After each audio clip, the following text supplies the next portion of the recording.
Assalamualaikum warahmatullahi wabarakatuh. Selamat pagi anak-anak hebat. Pada pertemuan kali ini kita akan membahas mengenai tumbuh dan berkembangnya semangat kebangsaan, subpokok bahasan latar belakang munculnya nasionalisme di Indonesia. Anak-anak, apakah kalian masih mengingat bunyi Sumpah Pemuda? Mari kita simak bunyi Sumpah Pemuda berikut ini.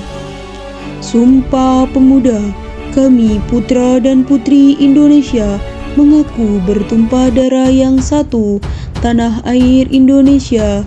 Kami putra dan putri Indonesia mengaku berbangsa yang satu, bangsa Indonesia. Kami putra dan putri Indonesia menjunjung bahasa persatuan, bahasa Indonesia.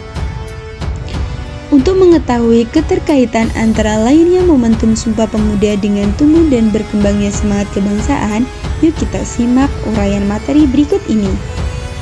Latar belakang munculnya nasionalisme di Indonesia dibagi menjadi dua faktor, yaitu faktor internal atau faktor dari dalam dan faktor eksternal atau faktor dari luar.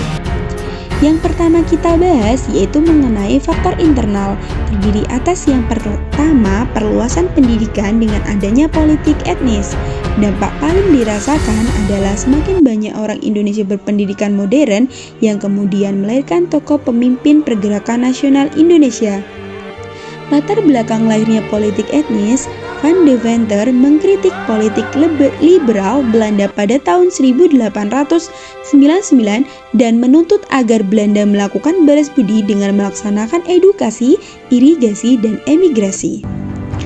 Akibat politik etnis di bidang pendidikan menyebabkan berdirinya banyak sekolah di setiap daerah di Indonesia, seperti sekolah swasta diantaranya yaitu Muhammadiyah, Nahdlatul Ulama, dan Taman Siswa. Akan tetapi, banyak kenyataannya terdapat beberapa penyimpangan dalam pelaksanaan politik etnis, diantaranya irigasi untuk kepentingan perkebunan Belanda saja, emigrasi atau transmigrasi digunakan untuk mengirim orang-orang keluar Pulau Jawa untuk dijadikan buruh perkebunan dengan upah murah, sedangkan di bidang pendidikan hanya orang Belanda dan sebagian anak penjabat saja yang bisa bersekolah tinggi. Yang kedua yaitu kegagalan perjuangan di berbagai daerah. Bangsa Indonesia menyadari kegagalan melawan penjajah karena perjuangan bersifat kedaerahan. Memasuki abad ke-20, corak perjuangan bangsa berubah dari kedaerahan menuju yang bersifat nasional. Bangsa Indonesia menemukan identitas kebangsaan sebagai perekat perjuangan bangsa.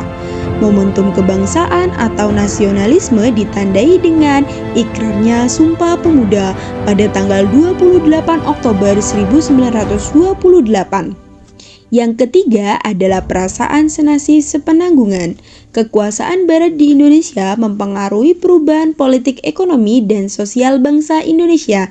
Tekanan pemerintah Hindia Belanda pada bangsa Indonesia telah memunculkan perasaan kebersamaan rakyat Indonesia yang mendorong tekad bersama menghimpun kebersamaan dalam pergerakan kebangsaan. Yang keempat, perkembangan organisasi etnis, kedaerahan, dan keagamaan. Pada awalnya, organisasi di Indonesia bersifat kedaerahan dan keagamaan. Berbagai organisasi tersebut sering melakukan pertemuan sehingga muncul ide untuk mengikat diri dalam organisasi nasional. Organisasi etnis banyak didirikan para pelajar perantau di kota besar yang membentuk perkumpulan berdasarkan latar belakang etnis. Contohnya adalah Trikono Darmo dan Jong Java. Beberapa organisasi keagamaan juga muncul diantaranya yaitu Nahdlatul Ulama dan Muhammadiyah.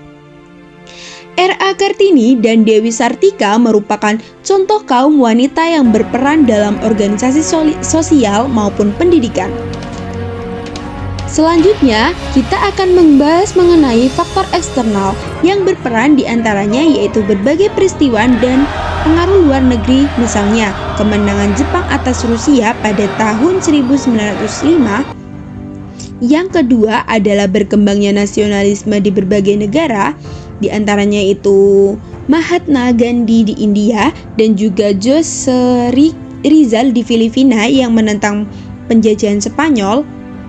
Faktor eksternal yang kedua adalah berkembangnya berbagai paham baru yang menjadi pendorong munculnya pergerakan nasional. Paham baru tersebut mengajarkan bagaimana langkah-langkah memperbaiki kondisi kehidupan bangsa Indonesia. Selanjutnya, paham baru tersebut mempengaruhi berbagai organisasi pergerakan di Indonesia. Nah, dari sini ada yang ingin ditanyakan anak-anak mengenai cerita